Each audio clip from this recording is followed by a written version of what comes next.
Breast feeding दे रहे हैं, कुछ कुछ तो थोड़ा क्या देते हैं, क्या आपका वर्क है, तो मैं चाहूँगी डिपार्टमेंट की तरफ से कि आप लोग अपने बारे में थोड़ा बताएं। आपको हेल्प कर रही है इन सब चीज़ों में, तो मेन मुद्दा ये रहता है कि हर इंसान जो है उसको कुछ ना कुछ कंट्रीब्यूट करना चाहिए सोसाइटी में। हम लोग अपने लिए बहुत कुछ करते हैं, पर जिस तरह से हम लोग एक छोटा सा भी इम्प्रेशन सोसाइटी में अगर डाल सके, तो इसका मेन मुद्दा यही है। जो हम लोग कर सकते हैं वो सब लोग कर सकते हैं, और किस तरह से इम्पैक्टफुल सोसाइटी होती है उसका है। एंड मेन उद्देश्य यही है कि फ्रेंडशिप होनी चाहिए सब में। मतलब जब हम हॉस्पिटल में आते हैं, जैसे RMI हमारा हॉस्पिटल है, मैं यहाँ पे कार्डियलॉजिस्ट भी हूँ एंड हेड ऑफ डिपार्टमेंट भी यहाँ पे डेंटिस्ट्री में। और किस तरह से हम लोग ये कर सकते हैं, क्योंकि यहाँ पे हर वर्ग का इंसान है, किस तरह से हम लोग अपनी सर्विसेज दे सकते हैं एक डॉक्टर के माध्यम से, एक मतलब नॉर्मल इंसान के माध्यम से। छोटी छोटी चीज़ें ये कि किसी काम में नहीं आती, पर ये किसी तरह से भी इंस्पायर कर सकती है किसी को भी, कि तत्परता ये रहनी चाहिए कि हमें हमेशा मदद के लिए तैयार रहना चाहिए। और ईश्वर ने सबको सक्षम बनाया है मदद करने के लिए, तो मेन उसका उद्देश्य यही है। And I am very thankful to doctor Dipti ma'am and all her team, doctor Ashok, Shitanshu, for helping me out with this vision. क्योंकि ये था कि ब्रेस्ट फीडिंग वीक था और इसमें हम कैसे कंट्रीब्यूट कर सकते हैं। पहले भी हम लोग छोटी छोटी चीज़ें जैसे HPV वैक्सीनेशन उन पर काम कर रहे थे, ब्रेस्ट फीडिंग ऑफ मदर्स उन पर काम कर रहे थे कि किस तरह से हम इम्पैक्ट कर सकते हैं। And we go to that section of society, उस सेक्शन में जाते हैं जहाँ पे कई लोग नहीं भी पहुँच पाते हैं। तो रूरल एरियाज़ में, अर्बन एरियाज़ में किस तरह से, मैं डेंटिस्ट हूँ तो किस तरह से उसको इम्पैक्ट कर सकते हैं। जैसे टूथ ब्रशिंग एक छोटा सा मुहिम है, उसको चलाया हुआ है। तंबाकू निषेध कार्यक्रम चलते हैं उसमें, और कई हमारी है जैसे लघु उद्योग भारती और MSME के साथ में हमारे कई काम आते हैं, जिसमें हम लोग प्रशिक्षण करते हैं। जैसे लेडीज़ को, फीमेल्स को, जैसे पहले हम क्या करते थे, सिलाई दे दी या सिलाई मशीन दे दी और वो काम आई कि नहीं आई हमें नहीं मालूम, पर उसको किस तरह से यूटिलिटी में देना है, तो प्रशिक्षण दे दीजिए आप। तो उसमें काफ़ी सारे अलग अलग प्रशिक्षण संस्थान आते हैं गवर्नमेंट के, एंड वी टेल देम कि ये अवेल कर सकते हैं आप अपनी अपनी जगह पे। फैसिलिटीज़ जो हैं, जैसे अगर आपने सिलाई मशीन ली तो आपको 10% बस देना है, और उसके बाद में everything is free for you. तो आप प्रशिक्षण दे दो, मतलब इक्विप कर दो आपको उसके साथ में। क्लब की तरफ से सिखाया गया है, और लास्ट वीक हमने मतलब उसका वो किया था इंस्टॉलेशन में। तो 20 बच्चों को हमने 20 बच्चों को हमने वो प्रशिक्षण दिया था सर्टिफिकेशन के साथ में, ताकि वो कहीं भी जाके आत्मनिर्भर बन सकते हैं। और ये सिर्फ लेडीज़ के लिए नहीं है, ये सब कल्याण के लिए, क्योंकि अगर एक माँ ही अगर सुशिक्षित होगी तो आई थिंक वो सारा कुटुंब जो है उसका सुशिक्षित रहेगा। और इसके साथ हमारा काफ़ी हेल्प करते हैं हमारी ऑर्गेनाइजेशंस, जो एकजुट होकर एक काम के लिए वो रहते हैं। Doctor Rupal, she is heading the health charitable trust, इनके भी काफ़ी हम लोग सिखाते रहते हैं कि आप आओ ये काम करो। तो फीमेल का जितना भी वो है, जैसे हम लोग मंदिर में भी कैंप लगा देंगे, कहीं पे भी होता है तो आई टेलर की मतलब मैं एक कॉल अवे हूँ, और सेम उन्हीं के साथ भी रहता है। जैसे छोटी छोटी चीज़ें, जैसे आपके घर में कपड़े हैं हम लोग यूज़ नहीं करते हैं कई बार, तो उनको भी आप बांट दीजिए, अच्छी कंडीशन में हो। किताबें हैं बच्चों की, तो उनको रद्दी में देने के बजाय कुछ भी नहीं मिलता है, उसकी बजाय उसको बांट दीजिए ना, कुछ करिए कि जिसमें से। लेकिन लेने वाले भी तो मिले आपका नहीं मिलते हैं दीदी, मिलते हैं। अब ऐसे ही हम लोग, इसीलिए हम लोग को गवर्नमेंट इंस्टीट्यूट्स और उनको जानते लेने हैं। के लिए आप हमें दे सकती हैं, हमारा इंस्टीट्यूट सब कुछ देता है, हम लोग पहुँचा देते हैं। मेरी ग्रैंड डॉटर ने रिक्वेस्ट किया है, उसकी बुक से मैं देखती हूँ फिर क्या। हाँ, आपको फ़ोन कर दीजिएगा, हमारे यहाँ से आप लोग ले जाएंगे। करूँगी शैली आपको। नहीं, हम लोग किसी तरह भी ई-वेस्ट हो गया, आपके घर में अगर चिप्स कुरकुरे इनके पैकेट्स भी होते हैं, या बॉटल्स होती हैं जो, वो उनके भी बहुत अच्छी अच्छी चीज़ें बनती हैं। बहुत सारी चीज़ें हैं, देयर आर मेनी ऑर्गेनाइजेशंस जो कि बेंचेस बनाती हैं, टेबल्स बना रही हैं विद ई-वेस्ट के साथ में प्लास्टिक वेस्ट। तो हर एक चीज़ रीन्यूअल, रिसाइकलिंग में काम आ रही है। तो उस तरह से we are just, and thank you so much for providing us this platform. मेरा डेंटल सेशन होगा how to take care of newborn, तो ये अलग है। बहुत ही बढ़िया इनिशिएटिव है आप लोगों का, नहीं है मतलब एक बहुत अच्छी तालियों से नहीं, और जो किट भी दी है वो ऐसा लग रहा है कि काफ़ी यूजफुल किट। बहुत हम लोग सोचते हैं पहले कि ऐसा क्या दें जो उनके यूज में, ऐसा नहीं कि बस दिया और उनके लिए लगा। तो मॉस्किटो नेट है, और ये जो सबसे बहुत ज़रूरी होती है आजकल मॉस्किटो नेट। बहुत बढ़िया, तो बहुत ही अच्छा आप लोग का इनिशिएटिव है। बाकी अब हम जो एकेडमिक सेशन है तो हम लोग weekend doctor Ashok, doctor Shitanshu सभी ने सहयोग किया है। रणजीत क्लब जिसमें हम यहाँ पर आए हैं, हमारा ट्रस्ट अलग अलग विषयों पर काम करता है, अलग अलग फील्ड में काम करता है। जिस तरह से आप लोग मदर हैं जो मतलब अभी नई नई मदर बनी है, तो ब्रेस्ट फीडिंग वीक पे भी हम लोगों ने बहुत काम किया, अवेयरनेस वीडियोज़ किए हैं, कार्यक्रम किए हैं, जैसे वो मेडिकल कैंप भी है। सब कुछ जो है वो हमारा टाइम चलता रहता है। कई हमारी एक्टिविटीज़ हैं जो चलती रहती हैं। आप लोग कभी भी किसी तरह की प्रॉब्लम को आप बात कर सकती हैं, कॉन्टेक्ट कर सकती हैं। तो हमारा ट्रस्ट जो है वो हर फील्ड में काम करता है, चाहे वो एजुकेशन हो, चाहे वो हेल्थ हो, चाहे वो आपका एनवायरमेंट हो, हर फील्ड में हम काम करते हैं और कोशिश करते हैं कि जो समाज है, समाज में एक पॉजिटिव चेंज ला सके, लोगों के साथ मिलकर, लोगों के साथ काम करके इस समाज को बदल सकें।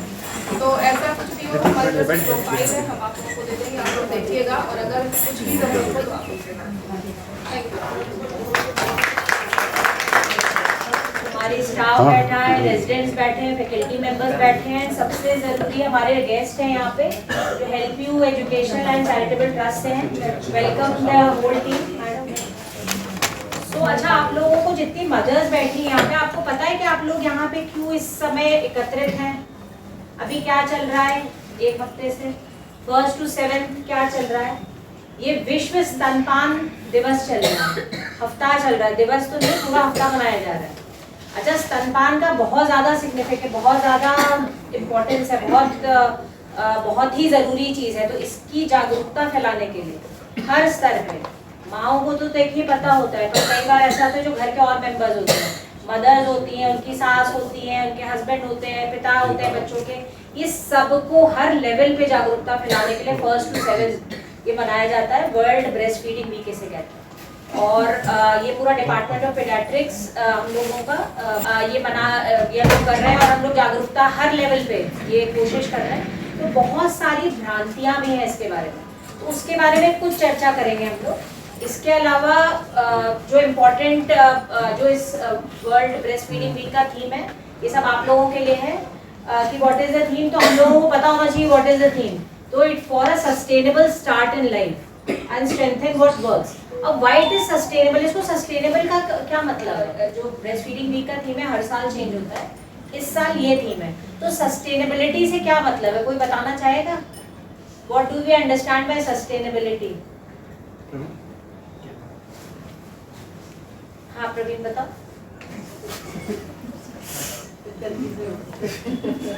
It is an English word. What do you understand by sustainable?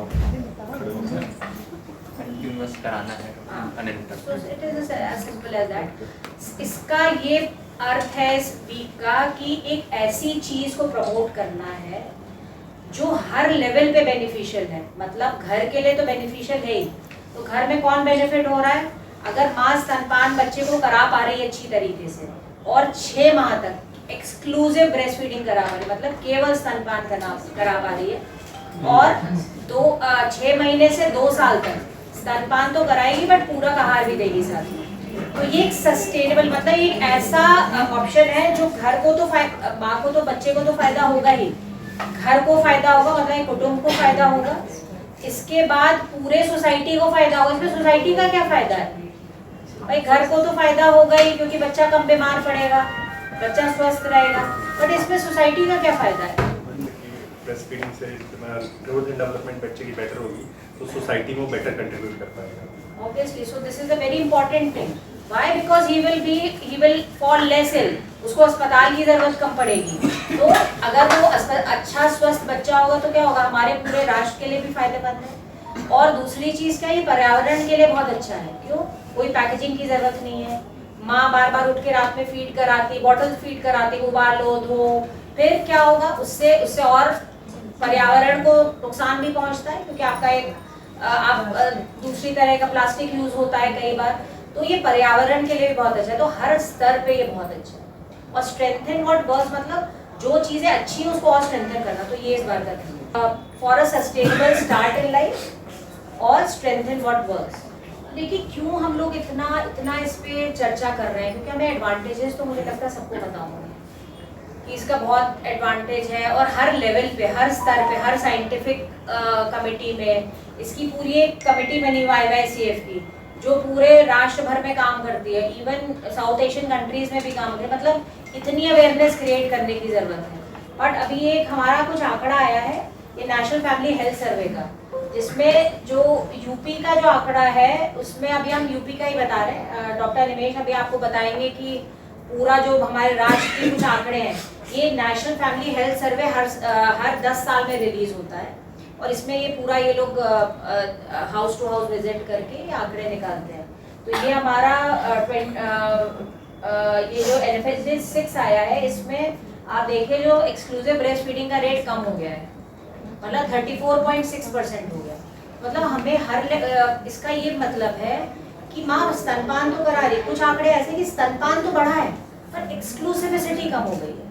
मतलब जो एक्सक्लूसिव ब्रेस्ट फीडिंग कराना था, मतलब माँ कभी हो सकता है ऊपर का दे रही हो, पानी दे रही हो, ब्रेस्ट फीडिंग पूरी तरह से ना दे पा रही हो, तो ये जो आंकड़े हैं ये 34.6% हो गए NFHS 6 में, जो हमारे 59.7 थे। तो ये हम लोगों के लिए मतलब एट एवरी लेवल, मतलब as a health provider, as a social worker, एक माँ, एक डॉक्टर, हर लेवल पे ये सोचने की बात है कि क्यों ऐसा है। क्योंकि हम लोग हर तरह से अपने छोटे तरह से कंट्रीब्यूट करते हैं अपने राष्ट्र के विकास के लिए। So this is something which we have to think about why it is there and we need to think. अच्छा, दूसरी चीज़ एक और बहुत इंपॉर्टेंट है कि इंस्टीट्यूशनल डिलीवरीज, जो पहले क्या होता था कि घर में भी डिलीवरीज होती थी, अब क्या इंस्टीट्यूशनल डिलीवरीज अराउंड 90% हो गई हैं। मतलब हर जो बच्चा डिलीवर हो रहा है 90% बच्चे अस्पतालों में डिलीवर हो रहे हैं। उसके बाद भी स्तनपान का जो दर है वो कम हो गया है। तो ये एक चिंता का विषय है और सोचने का विषय है कि कहीं ना कहीं कुछ ऐसे कारण हैं जो वर्क कर रहे हैं, जिसको हमें देखना जो बड़ी। अच्छा, आप लोग जितनी मदर्स इधर बैठी हैं वो सब स्तनपान करा रही होंगी, कोशिश कर रही होंगी, पर कुछ ऐसा प्रॉब्लम्स आती है बीच में, कुछ ऐसे जब ब्रेस्ट फीडिंग कराती है, स्तनपान कराती है, कोई प्रॉब्लम आती है? कोई प्रॉब्लम आ रही है? अभी कितने दिन का है बच्चा आपका?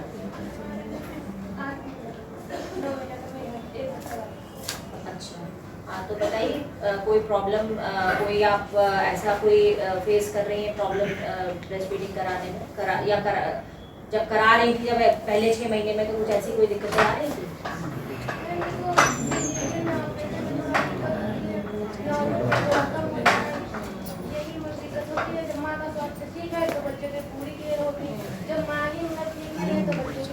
Very good. इन मदर के लिए तो क्लैपिंग करिए। तो आपको जानकारी सारी है ना? तो आपने क्या कराया, आप अपना कुछ एक्सपीरियंस, कभी कभार ऐसा लगता था कि बच्चा बहुत रो रहा है और जो मिल्क है, दूध है, वो पूरा पर्याप्त मात्रा में नहीं बन रहा है, ऐसा होता था? ये माँ के खाने पीने पर स्वास्थ्य ठीक होगा तो खाना पीना नहीं खाएगी, कोई मतलब दिक्कत, कोई बीमारी, बुखार, जुकाम, ये सब माँ को कोई दिक्कत ना हो तो बच्चे को कोई दिक्कत नहीं होगी। तो माँ को पूरा मतलब अपना ध्यान रखना है, बच्चे को ध्यान रखना है, तो माँ स्ट्रॉन्ग होगी तभी बच्चा स्ट्रॉन्ग होगा। ठीक है, वेरी गुड। तो आपने पूरा उसको सम अप कर दिया मैसेज। आप क्या कर रहे हैं?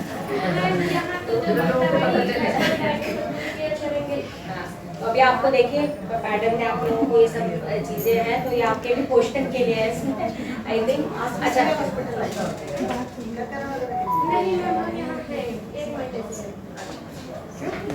प्लीज प्रॉब्लम आ रही है। अच्छा, कितनी एक्स्ट्रा कैलोरीज कौन बताएगा उधर पीछे से? कितना मदर्स को एक्स्ट्रा कैलोरी कंजम्पशन करना है during breast feeding? How much extra the mother has to eat for during the breastfeeding period? What is the calorie count which should be more, because she has to adjust for the demands of the baby? So what is that? 550 gram. Ma'am average में 500 kilo calories extra चाहिए होती हैं। 350 to 500 kilo calorie जो है जो extra चाहिए होती है। तो 350 किलो कैलोरी जो एंटीनेटल पीरियड से एक्स्ट्रा खाना है फॉर द ग्रोइंग बेबी, और 350 से 500 किलो कैलोरीज एक्स्ट्रा होनी चाहिए। सो वो मदर्स तो अपना ध्यान तो बहुत ज़रूरी है ना? तो अब ये क्योंकि मदर्स को बहुत भ्रांतियाँ होती है कि मिल्क नहीं बन रहा, बच्चा बहुत रो रहा है, तो उसके बहुत सारे कारण होते हैं। ज़रूरी नहीं है कि वो ब्रेस्ट फीडिंग नहीं हो रही है प्रॉपर, तो नॉट इनफ मिल्क, इसका हम लोग एक साइंटिफिक, इसके बहुत पेपर्स भी हैं एकेडमिक, इसमें कि परसीव्ड इनसफिशिएंट मिल्क, इसको हम लोग कहते हैं पिम, परसीव्ड इनसफिशिएंट मिल्क। तो ये एक ऐसी धारणा, ये एक ऐसा जो प्रॉब्लम है जो कई मदर्स में होता है और कई बार पूरे घर में होता है। अब वो अगर बच्चा रो रहा है तो घर वाले ही आके बोलने लगेंगे अच्छा देखो रो रहा है भी, इसका मतलब दूध सही नहीं बन रहा है, ऊपर का पिलाओ, मतलब वो स्टार्ट हो जाता है, वो चेन स्टार्ट हो जाती है। तो हम लोग ये कोशिश करते हैं, जो अभी हम लोग फर्स्ट अभी कर रहे हैं और या हमेशा भी करते हैं, कि पूरी फैमिली की counselling, everybody should be there, मतलब the father also has to be there, सास भी होनी चाहिए साथ में, तो सब लोग हों। तो जब सबको पता होगा ना तो उस क्या प्रॉब्लम्स है और क्या उसको कैसे फेस करना है, तो वो सही तरीके से फेस करना है। तो कई बार ऐसा होता है बच्चा बहुत रो रहा है तो बहुत और कारण होते हैं, ज़रूरी नहीं है कि मिल्क कम हो। इसमें बस 2 चीज़ें बहुत इंपॉर्टेंट होती हैं जो हमें ध्यान रखनी होती हैं, कि बच्चा उसका वजन सही से बढ़ रहा हो और वो पेशाब सही से कर रहा हो, मतलब यूरिन आउटपुट उसका 6 से 7 बार वो यूरिन कर रहा हो और दूध सही मात्रा में पी रहा हो, तो वजन सही से बढ़ रहा है। तो वजन जब भी आप स्वास्थ्य केंद्र में जाएंगे तो वेट तो होता ही है बच्चे का। तो वो 2 एक तरीके होते हैं, बट कुछ रेड फ्लैग्स हैं। ठीक है, बहुत सारे कारण है नॉट इनफ मिल्क के। माँ बहुत एंजाइटी में, पहला बच्चा है, अभी फीड कैसे कराएं, बच्चा बहुत रो रहा है। तो अब क्या आता है, इसमें केवल काउंसलिंग की जरूरत होती है। 99% में अगर काउंसलिंग हो जाएगी प्रॉपर, तो वो जो अभी जो हमारा आंकड़े इतने कम दिखा रहा है 35% एक्सक्लूसिव ब्रेस्ट फीडिंग, वो चीज़ें नहीं होंगी। तो थोड़ा मदर के साथ समय देना पड़ेगा। और जब काउंसलिंग करते हैं तो सबसे इम्पोर्टेंट है, जैसे अभी का टॉपिक भी था, डॉक्टर शैली महाजन भी अभी उसके बारे में शायद कुछ बोले, confidence building in the mother. अच्छा, सबसे इम्पोर्टेंट चीज़ जो हम लोग कई बार होता है, हर लेवल पे होता है, हम लोग जाते हैं वार्ड में, मदर कहती नहीं हो रहा, मैं ऊपर का पिलाना, हमने स्टार्ट कर दिया, तो सबसे पहला रिएक्शन क्या होता है? आप लोग, एक डॉक्टर का, एक हेल्थ केयर वर्कर का क्या रिएक्शन होता है सबसे पहले? अगर माँ कहती अपना दूध देने की कोशिश कीजिए, वेरी गुड। और भी कोई एक तरह के रिएक्शंस होते हैं? बताओ उत्कर्ष, सबसे कॉमन होता है, बताओ। हम लोग प्रॉब्लम नहीं देखते हैं कि क्या है, बोले ये ऊपर का नहीं देना है, अपना ही मैनेज करें। तो मतलब क्या हुआ, आपने क्या करा एक तरह से? अंडरस्टैंड किए बिना कि क्यों उसको ऐसा लग रहा है, मतलब वी आर गिविंग ऑर्डर। और कई बार क्या होता है, हमारा बहुत बिजी होते हैं, वर्कड आउट पेशेंट्स होते हैं, और तो हम क्या कहते हैं, हम डांट देते हैं, नहीं ऐसा नहीं होता, आप फीड करो। तो हम सबसे बड़ा जो काउंसलिंग का जो चेन है वो क्या मिस कर रहे हैं उसमें? बात नहीं सुनते।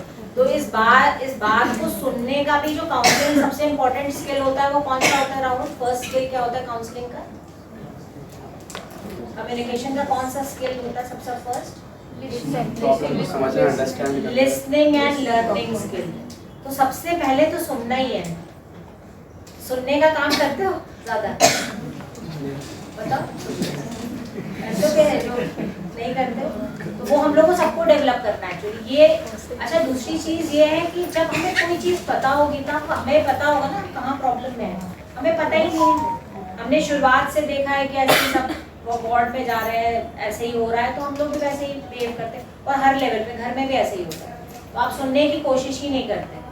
आप जब तक सुनेंगे नहीं तब तक आप कैसे समझेंगे क्या प्रॉब्लम है? तो लिसनिंग स्किल सबसे इम्पोर्टेंट है काउंसलिंग के लिए। ऋत्विक, तुम्हें कुछ ऐड करना है? जरूरी है, हम लोग इतना बिजी रहते हैं कि हम मतलब पूछ ही नहीं पाते हैं, ऑर्डर पास करके चले जाते हैं कि अपना ऑर्डर ही पास करते हैं हमेशा, हर उस पर उस पर फिर इसीलिए क्या होता है, इम्प्लीमेंट नहीं हो पाता, ये लग रहा है। और कोई प्रॉब्लम नहीं आती इसके अलावा? तो ये जो लिसनिंग एंड लर्निंग स्किल्स है, ये हर लेवल पे यूज होगी, not even for breast feeding, मतलब फॉर एनी प्रॉब्लम। तो लिसनिंग स्किल्स बहुत इंपॉर्टेंट है, और उसके कुछ पैरामीटर्स हैं। लिसनिंग स्किल्स का कोई एक पैरामीटर बताना चाहेगा? तो कंसंट्रेशन तो कैसे होगा, आप बोलो तुम। शशांक, तुम बताओ, कुछ इनपुट दो। जैसे मैम, मदर्स को हम लोग जैसे वीडियोस दिखा के गाइड कर सकते हैं सारी चीज़ें, मैम कैसे हमें ब्रेस्ट फीडिंग करानी है और भी चीज़ें रहती है। ठीक है, अभी तुमने क्या देखा? अभी मैंने क्या करा? मोबाइल आपके, तो ये क्या है? जब तुम when you were speaking, was I paying attention to what you were speaking? तो ये क्या करेगा? ये डिस्ट्रैक्शन है या कुछ और है? बैरियर है। तो हम सबसे इम्पोर्टेंट तो क्या, वो उधर से कोई बोल रहा है मैं आई एम बिजी, तो हम तो आई कांटेक्ट कर ही नहीं रहे हैं, तो हम क्या उसको लिसन कर पाएंगे? तो वो जो सामने बोल रहा होगा वो तो सुन ही नहीं रहे, उनके पास टाइम ही नहीं है। तो जिसके पास टाइम होगा वो उससे बोलेंगे जाके। तो सबसे इम्पोर्टेंट स्किल आता है कि काउंसलिंग में कि you have to pay attention and non verbal skills. Non verbal मतलब देखें उसको, बैरियर्स हटा दें, ठीक है। पेशेंट वहाँ पे है या माँ उधर है और हम उधर दूर खड़े हुए हैं, तो क्या होगा, इतना डिस्टेंस, हम माँ के बहुत पास हैं, तो ये क्या सही डिस्टेंस है? उसको भी अनकंफर्टेबल लगेगा। तो listening and learning skill is very important, listening skills, so this is very important. Second is confidence building skill. Confidence building कैसे होती है, बताओ सर, कैसे कॉन्फिडेंस बिल्ड करेंगे जब आप काउंसलिंग कर रहे हैं? वो कैसे पेशेंट कॉन्फिडेंट होगा कि जो आपको हम बता रहे हैं वो सॉल्व होगी प्रॉब्लम? मैम सबसे पहले तो वो जो प्रॉब्लम्स बता रहे हैं उसे हम अटेंड करें, और उसके रिगार्डिंग जो भी उसे दिक्कत आ रही है उस पर हम बताएं। धीरे धीरे मैम पेशेंट कम्युनिकेशन स्किल से ही जब हम बॉन्ड बनाएंगे उससे, तो ही फिर वो मैम कॉन्फिडेंट में वैसे भी होता है। सपोज अगर कोई मदर बोल रही है कि हमें फीड कराना नहीं आता, तो हम लोग बाकायदा उसको फीड करा के दिखाएंगे कि आप इस तरीके से नकुल पकड़ो या इस तरीके से बेबी का माउथ ओपन रखो, थोड़ा सा हम खुद से सपोर्ट देंगे और एक बार उसको करके दिखाएंगे। तो अगर उसने एक बार करा लिया तो उसको उस टाइम कॉन्फिडेंट बिल्ड हो जाए कि yes I can do it, मैं करा। वेरी गुड, एक्सीलेंट, सब लोग क्लैप करेंगे। अब इससे क्या हो रहा है, जब हमने प्रेज करा तो क्या हुआ? कॉन्फिडेंस बूस्ट होगा। कॉन्फिडेंस, अभी मैंने इनके आंसर में बोला था, आपने एकदम कुछ 4 पॉइंट्स नहीं बोले इसमें। आप अभी सही से नहीं काउंसिल कर पा रहे हो, तो आपको क्या लगेगा? देखो कोई कहेगा तो मैं बोलूंगी नहीं अभी। तो and this is a very common problem. So confidence building सबसे इंपॉर्टेंट होता है, जो सही चीज है उसको प्रेज करें। गलत चीज को आपको प्रेज नहीं करना है, सही चीज को प्रेज करना है और सही तरीके से आपको बताना। फिर जो चीजें गलत है, आपको लग रहा है गलत है, उसको आप इन अ वे ऑफ काउंसलिंग आप समझाएं। तो it will take some time. So confidence building का सबसे इम्पोर्टेंट यही है कि कॉन्फिडेंस इसी से बिल्ड होता है। विद दीज 2 इम्पोर्टेंट पॉइंट्स मैं डॉक्टर शिखा श्रीवास्तव हूँ, मैं गायनेकोलॉजिस्ट हूँ। और हमारे ख्याल से बच्चा जब पैदा होता है तो उसके पहले जो सबसे पहला जो उसका इंटरेक्शन होता है मदर का, गर्भावस्था से ही गायनेकोलॉजिस्ट के थ्रू होता है। तो हम लोग इस चीज़ पे जोर देना चाहते हैं कि जो मदर की काउंसलिंग करी जाए, जो स्तनपान कराने के लिए उनकी काउंसलिंग करी जाए, क्योंकि खास तौर से जब माँ कोई भी महिला पहली बार माँ बनती है तो उसको सपोर्ट की ज़रूरत होती है, ठीक है। तो अगर उसकी शुरुआत हम गर्भावस्था से ही शुरू कर देते हैं, खासतौर से लास्ट ट्राइमेस्टर में जब समय करीब आने लगता है, तो वो मानसिक रूप से प्रिपेयर भी हो जाती है, प्लस उसको ज्ञान हो जाता है, ठीक है। तो काउंसलिंग का बहुत इम्पोर्टेंट रोल है, बट काउंसलिंग की शुरुआत हम गर्भावस्था से लेकर के बच्चा होने के बाद और उसके बाद जब भी महिला आती है, चाहे वो बच्चे के टीकाकरण के लिए आए या अपने किसी चेकअप के लिए आए, तो वो एक कंटिन्यूअस प्रोसेस है जो कि चलेगा। एंड डॉक्टर साहब ने जो अभी आप लोग को बताया लिसनिंग वाली बात, ये एक जीवन का बहुत इम्पोर्टेंट हुनर है। ऐसा नहीं है कि खाली मेडिकल फील्ड में या किसी महिला के लिए हम बात कर रहे हैं, या हम अपनी यहाँ फैमिली प्लानिंग क्लिनिक में महिलाओं से फैमिली प्लानिंग की बात करते हैं, गर्भ निरोधकों की बात करते हैं, कुछ भी करते हैं, तो उसमें जो हमारा सुनने वाली बात होती है बहुत इम्पोर्टेंट होती है। और अगर हम किसी की बात सुनेंगे नहीं तो हम उसको अंदर तक हकीकत में उसको हेल्प नहीं कर पाएंगे। तो जो उसका टर्म हम लोग यूज करते हैं madam, that is active listening, कि आप ये नहीं, जैसे इन्होंने डिस्ट्रैक्शन के लिए क्या करा था, एक फोन लेकर के डिस्ट्रैक्ट किया था। ऐसे कुछ भी हो सकता है। मान लीजिए हम टेबल चेयर पे बैठे हैं, हम कुछ लिख रहे हैं, मरीज बोल रही है, तो हम क्या कहते हैं, बोलो बोलो, हम सुन रहे हैं, लेकिन क्या वो बात कर पाएगी? नहीं कर पाएगी, क्योंकि उसको लगेगा ही नहीं कि ये मेरी बात सुन रही है। तो वो जब तक अपनी पूरी बात को सही सही बताएगी नहीं, तब तक आप उसकी हेल्प नहीं कर पाएंगे। और खास तौर से ये परिवार नियोजन के इन रेफरेंस में ये सब तो और ज़्यादा मैटर करता है, ठीक है। अभी हम थोड़ा शुरुआत करना चाहते हैं मदर से, कि आप लोग कितने लोग हैं जिनका पहला बच्चा है? आपका पहला है, आपका भी पहला है, आपका ही पहला है। तो बच्चा होने के पहले क्या आप लोगों से कभी किसी ने बात करी कि आपको अपना ही दूध क्यों पिलाना है? कभी नहीं बताया। अच्छा, तो आपको पता है कि आपको अपना दूध क्यों पिलाना चाहिए, क्या फायदा होता है, बताइए। दूध पिलाने से, अपना दूध पिलाने से पहली बात तो बच्चे को बीमारियां नहीं आएंगी, दूसरी बात हॉस्पिटल का खर्चा बचेगा, आपके जाने का खर्चा बचेगा, हमारे जाने का खर्चा बचेगा, और तीसरी बात ये जो बॉटल वाला दूध होता है, रात में उठो पानी गर्म करो और बॉटल साफ करो, अपनी नींद खराब करो, वो सब तो हाँ, कुछ और आप ऐड करना चाहिए? 2-3 चीजें जो बताई, कुछ आप और बढ़ा सकते हैं। बच्चे को ग्रोथ के लिए जो भी चीज चाहिए वो उचित मात्रा में अवेलेबल होती है ना, उसमें बहुत ही रेयर कंडीशन में कुछ चीजें देने की जरूरत पड़ती है, अदरवाइज ऑलमोस्ट 100% में कुछ एडिशन में इवन पानी तक देने की जरूरत नहीं होती, क्योंकि माँ के दूध में भी पानी होता है, ठीक है। और आप लोगों ने कभी सुना है कि हाँ दूध भी पिला रहे हैं, सब कुछ कर रहे हैं, लेकिन तब भी बच्चा का ग्रोथ नहीं हो रहा है, ऐसा सुना कभी? होता है? आपने सुना है? सच बताइएगा, मेरे पूछने से नहीं सुना है क्या? तो ऐसी स्थिति में एज ए सर्विस प्रोवाइडर या जो भी लोग बैठे हैं, इवन नर्सेज भी हैं, स्टूडेंट्स भी लोग हैं, तो आपको ये जानने की जरूरत है कि क्या दिक्कत है ना, मतलब वो बच्चे को सच में पिला रही है कि नहीं पिला रही, ठीक है। ऐसा तो नहीं है कि वो बार बार, कभी कभी क्या होता है हम फ्रीक्वेंट चेंज करते हैं जब ब्रेस्ट का, तो भी उसको पतला पतला दूध मिलता है, और आपने देखा होगा जब बच्चा पूरी देर तक दूध पीता है और आप हटाती हैं किसी भी वजह से, तो बाद का दूध जो आता है वो गाढ़ा आता है ना।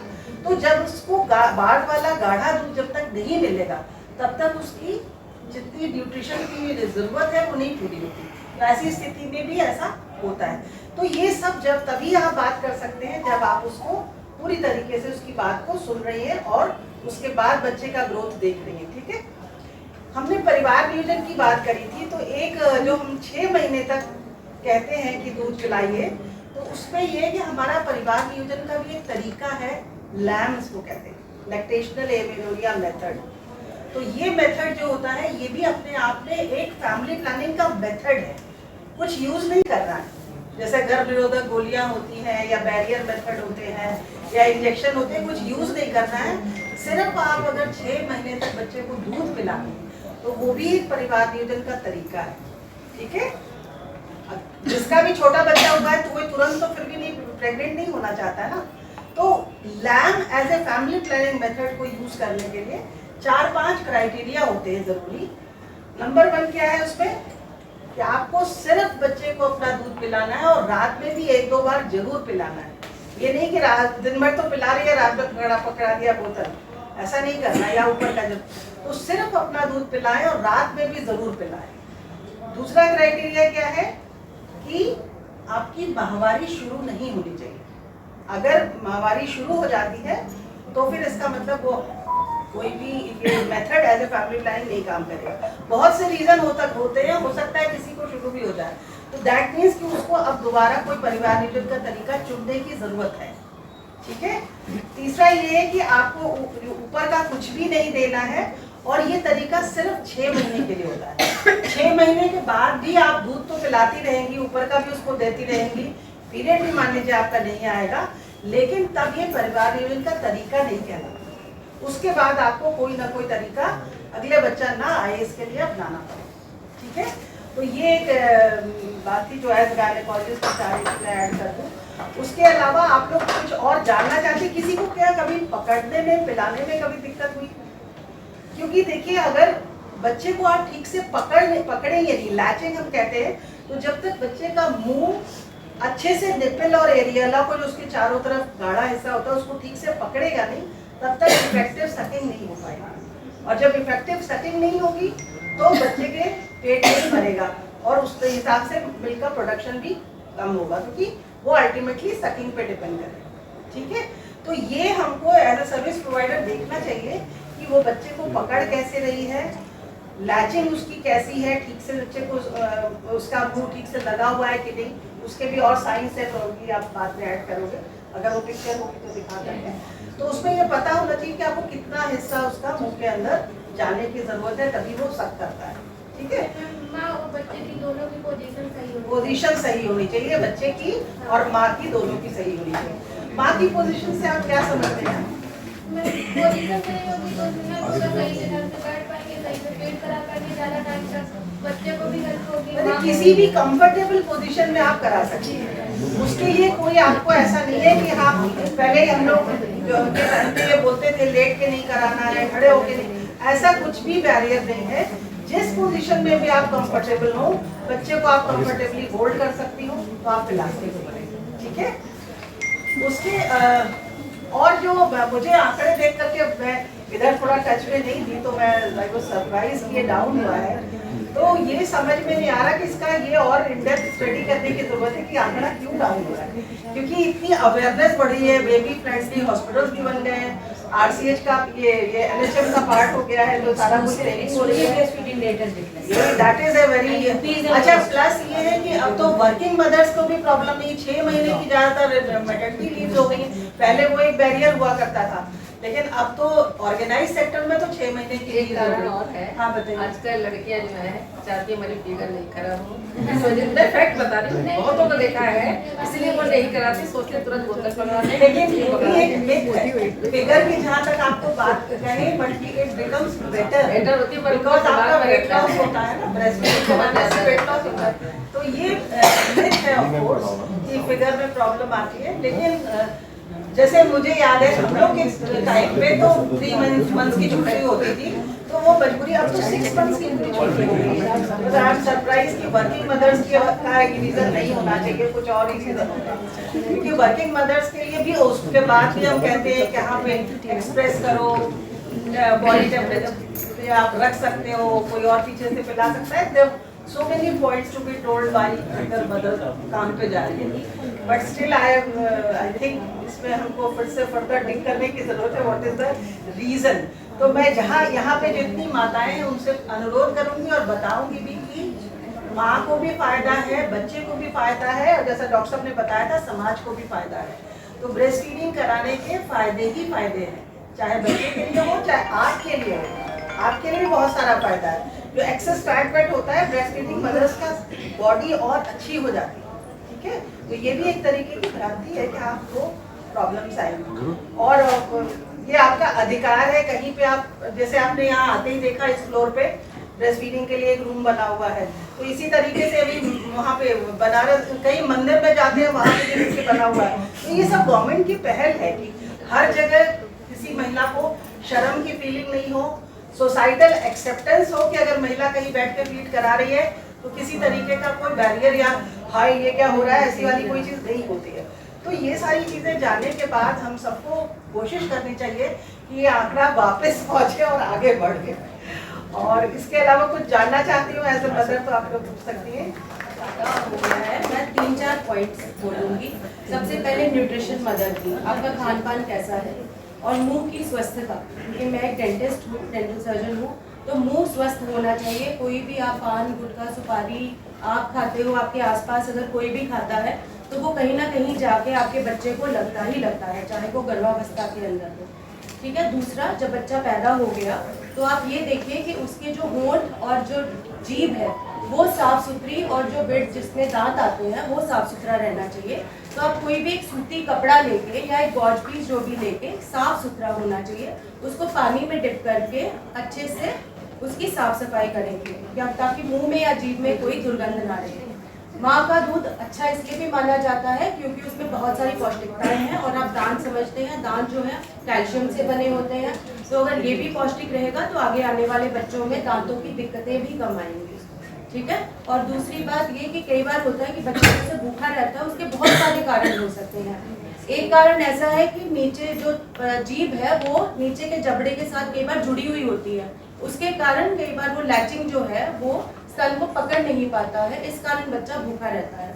और वो तब देखेंगे कि आपका दूध तो अच्छा आ रहा है, बच्चा पीने की भी कोशिश कर रहा है, पर थोड़ी देर बाद वो करते करते प्रैक्टिस उसके पूरे पसीना आ जाता है और वो सो जाता है, फिर थोड़ी देर बाद उठता है, फिर वो रोता है, और आप कह रहे हो कि कोई और दिक्कत ही नहीं है। तो एक बार पीडियाट्रिशियन को जरूर दिखाएं, कहीं ऐसा तो नहीं कि उनकी जीभ जो है मतलब वो नीचे के जबड़े के साथ जुड़ी हुई हो, क्योंकि एक विकार भी बहुत सारे डेवलप हो जाते हैं। हमारी जीभ जो है ऊपर के जबड़े पे एक प्लेटफॉर्म का काम करती है, अगर जीभ नहीं रहेगी ऊपर के जबड़े पे तो क्या होगा, यहाँ की जितनी भी मांसपेशियाँ हैं सारे उसको आकार बना देंगी जो वी शेप होगा। आगे जाके उसको तार या वो बांधने की तार बाहर निकले हुए उसकी दिक्कत आ सकती है। तीसरा ये कि जब भी माँ का स्तन बच्चे के जबड़े के पास आता है तो यही अगर आप एक बॉटल के थ्रू करते हो तो ये वाली मूवमेंट नहीं होती, नीचे का जबड़ा आगे पीछे नहीं होता है। देखते ऐसे ऐसे करके करता है ना, तो इससे नीचे के जबड़े की भी मांसपेशियां जो है वो आगे बढ़ती हैं और उससे नीचे के जबड़े का भी मतलब विकार कम होते हैं और उसका भी प्रोग्रेशन होता है, विकास होता है उसका। तो ये सब चीज़ें देखो अगर आप करोगे और माँ अगर बच्चे को अपने पास बुलाती है या अपने स्तन से लगाती है तो एक आत्मीयता आती है। इससे बच्चे में काफ़ी सारी विकृतियाँ जो होती हैं जैसे अंगूठा चूसना, ये सब चीज़ें उसका अगर देखा जाए तो साइकोलॉजिकल पैटर्न भी होता है। उसमें यही होता है कि मदर से या किसी तरह के कॉन्फ्लिक्ट के कारण हो रहा है। तो ये सब चीज़ों को अगर बचाना है तो आज से ही शुरू करना पड़ेगा।